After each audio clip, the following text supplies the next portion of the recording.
action for climate and health. Let's empower the Caribbean. Living with the reality of climate change has become the new normal in many parts of the Caribbean. Climate change is something that is happening, and it is real, and it is felt at the community level, and they are part of the community and they feeling it, they live it as well. So the fellowship that Dr. James worked on focused on the young people who live in perhaps a vulnerable community and educate them on the dangers of climate change. So young people are the ideal target to work with to understand what are the effects of climate change and how they can work with us in reversing the damages that has occurred. The POWER project on climate change and health was very effective. And I believe that projects like that do have an important role to play in advancing the climate change and health agenda. They had the opportunity to go out in the field and capture pictures and put projects together. I think that this really made them get a reality check and understand that as simple as it is, we all have a part to play. The government cannot help us with every single thing that we ask for.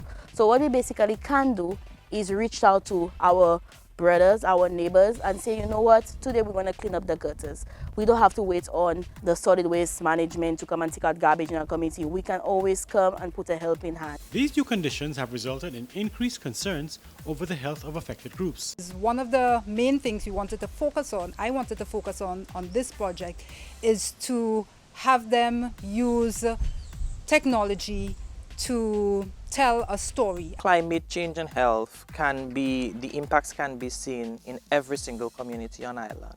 So if you remember very clearly, as a young child, we would have buses and rivers going to, and we could go on Lime on a Sunday or Saturday. Climate change impacts everyone. It's just how you discuss it so that people kind of relate to what you're saying. We had to go around different communities and take photographs of places where it is evident that there's an effect of climate change, and you could see like a lot of algae cover in the rivers and the level of the water decreasing and a lot of pollution as well. I have a picture of La Roseau River which showed eutrophication and sand mining. That one stood out for me the most. The project itself was extremely interesting in the way that it looked at youth and youth involvement in addressing climate change at the community level. That was something that I hadn't seen very often. With climate change impacting on the region, we're going to have heat waves, we're going to have droughts, increased hurricanes and stronger hurricanes. These are going to impact on the environment, food security.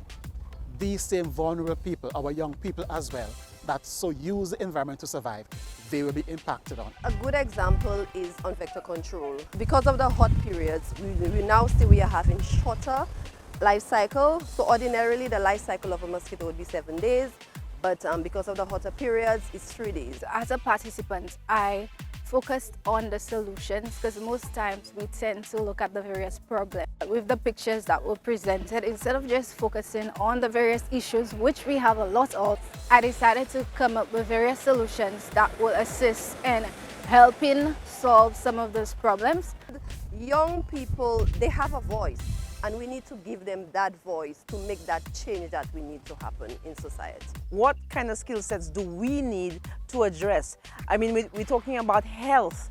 So diseases and disease prevalences and increase in new diseases because people are moving within this small global world. I've realized that it's more serious than a lot of people realize, especially for people that directly work outside.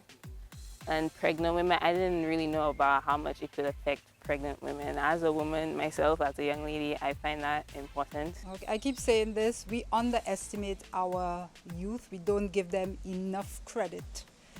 I think if we give them the tools that they need to be these sorts of change agents, especially in crisis like what we have right now, climate change, they would come up with the most innovative solutions.